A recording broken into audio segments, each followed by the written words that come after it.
Let's move on to the old veteran. Jacob, do you want to do the honors of unveiling this guy?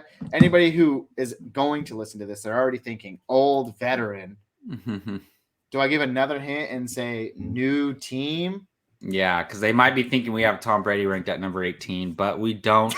We have Matt Ryan of the Indianapolis Colts ranked at number 18. And let me see where I have him on.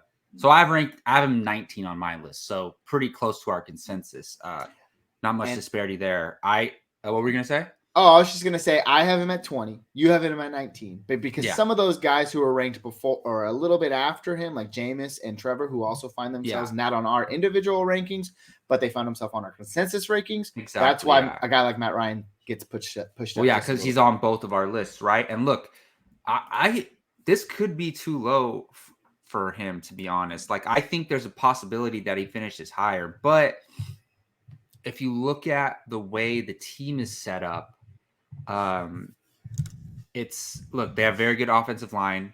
The offense runs through Jonathan Taylor. It's not like he has a Bengals or Rams wide receiver core where it's like there's 2 or 3 or 4 guys, or like a Broncos wide receiver core. Yeah. He really has one guy, Michael Pittman Jr., and the rest of them are huge question marks, right? Like a rookie Alec Pierce, Paris Campbell, which every year people are like, Paris Campbell's going to do something every year. He never does anything. He always gets injured. So, like, I'm not relying on Paris Campbell being available until I see it. So it's going to be interesting. So I just think he's going to have low volume, and he's going to be either handing it off or passing it to Jonathan Taylor a lot.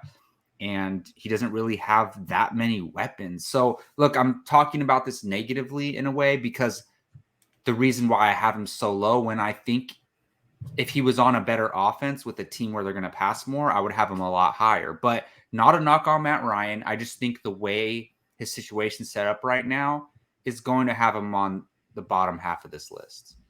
Yeah. Colts are in the middle of the league in terms of passing attempts.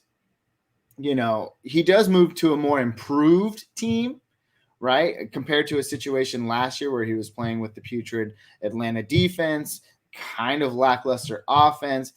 He moves to an overall better team. I mean, one of the best offensive lines in the league. That's why Jonathan Taylor has had so much success. And arguably, that's probably why Matt Ryan's going to have success as well, considering he's an upgrade over Carson Wentz from last year. Speaking of last year, he finished as the 20th ranked QB. Now, is that a sign of age? Is that a sign of that lackluster offense that he was playing with? That's to be seen, right? Because he's incrementally moving to probably a Super Bowl contender. That's what everybody views this move as. But is it good for fantasy purposes? Well, he's one of the only guys on our top 20 list that lacks the rushing upside. He's getting up there in age. He's not Tom Brady, drinking his vegan milkshakes and I don't even know what that guy does. So it's just a matter of how much he has left in the tank. I think he's a really good game manager at this point in his career, and I think that's what's going to help him in terms of the real NFL season. But for fantasy, I think that's what helps him squeak in to our number 18 quarterback. You can currently find him as the 20th QB off the board in the 14th round. So again, these are all guys that you're spending really late picks on, unless you have a deep, deep sleeper that you absolutely love. These are guys that you can find virtually at the end of your drafts. So high upside plays. In terms of Matt Ryan, though, he's probably that guy that gets you a stable floor. He may not blow the ceiling off, but he's one of the few guys in our top 20 that are going to provide you consistency throughout the year.